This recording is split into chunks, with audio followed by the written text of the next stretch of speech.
ارے آج فلسطین کے مسلمانوں کو ضرورت ہے کہ کوئی آ کے ہمارا سہارا بنے، کوئی آ کے ہماری اس غم میں ہمارے غم کا مداوا بنے۔ تو آج 57 ملک ہیں پوری روئے زمین میں جو اسلامی ممالک ہیں، ویسے تو 200 سے زیادہ ملک ہیں ٹوٹل، لیکن 57 ملک ایسی ہیں جو اسلامی ملک ہیں۔ ارے غور کرو مسلمانوں، یہ ہمارا پیغام آپ تک تو جا ہی رہا ہے اور انشاءاللہ اس موبائل کی مدد سے سوشل میڈیا تک بھی جائے گا۔ ارے مسلمانوں، آج اگر آپ فلسطین کا ساتھ نہیں دو گے تو کیا ہے؟ یہ مسلمان جو ہے نا، یہ پوری مسلم امت، اقبال نے کہا تھا چین و عرب ہمارا، ہندوستان ہمارا، مسلم ہے ہم، وطن ہے سارا جہاں ہمارا۔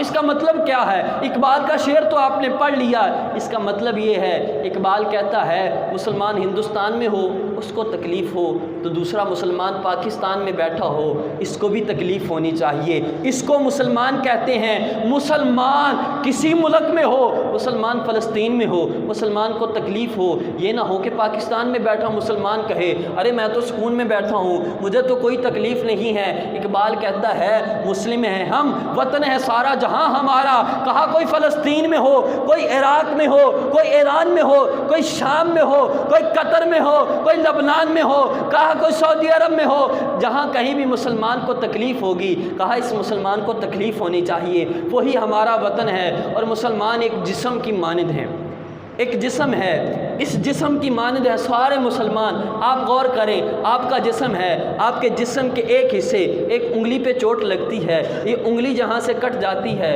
تو آپ کو نیند نہیں آئے گی۔ اگر سر میں درد ہے، سر میں درد زیادہ ہے، نیند نہیں آئے گی۔ کوئی پوچھے ارے تیرے تو سر میں درد ہے، آنکھوں میں تو درد نہیں ہے، آنکھوں میں تو درد نہیں ہے، تمہاری آنکھیں تو ٹھیک ہیں، تمہاری ٹانگیں تو ٹھیک ہیں، تمہارے بازو تو ٹھیک ہیں، تو سو جا۔ وہ کہتا ہے جسم کے ایک حصے میں درد ہو تو پورا جسم بے چین رہتا ہے، جسم کو سکون نہیں رہتا۔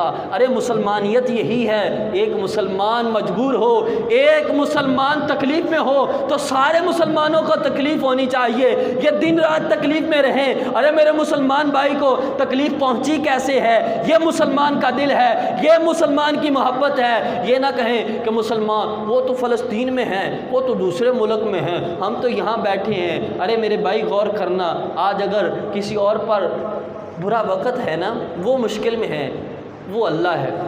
اور ایک چیز میں نے پڑھی تھی، اقوال زینی کہتی ہیں کہ سونے والی باتیں، زر کہتے ہیں سونے کو، سونے جیسی باتیں، کسی نے کہا تھا یہ کائنات ہے، اس کائنات کو تم کمزور سمجھتے ہو اور کمزور سمجھ کے کہتے ہو ہم نے ان کا برا کر دیا۔ کہا یہ کمزور ہیں، وہ بنانے والا کمزور نہیں ہے۔ ارے تم آج ان کو دیکھ کے کہو گے وہی ہیں مشکل میں، ہم تو نہیں ہیں۔ آپ پر بھی یہ وقت آ سکتا ہے، یہ نہیں ہے، وہ خالق کائنات ہے۔ جیسے یہ گھڑی ہے آپ کے ہاتھ میں ہے، چاہے تو ایک پہ سوئی کر دیں، چاہے تو 2 پہ کر دیں، چاہے تو 3 پہ کر دیں، وہ خالق، یہ کائنات کا نظام اس کے ہاتھ میں ہے، وہ چاہے تو ادھر سے ادھر کر دے، کچھ بھی کر سکتا ہے۔ آج ہر دل میں یہ ہونا چاہیے احساس کہ یار ہمارا وہ قبلہ اول ہے، اس کی حرمت کے لیے ہمیں، اور سب سے پہلا حق ہوتا ہے جہاد کے لیے حکومت کا، حکومت نکلے، کیونکہ ہم ایسے نہیں نکل سکتے، یہ دین اسلام ہے، یہ شریعت ہے۔ حکومت نکلے، اور حکومت کیا کرے؟ حکومت فوج کو حکم دے، وہ نکلے۔ اب فوج اگر فتح پا کے آ جاتی ہے تو ٹھیک ہے، اگر فوج سے باری کام ہو جاتا ہے تو پھر ہر بندے پر جہاد فرض ہو جاتا ہے۔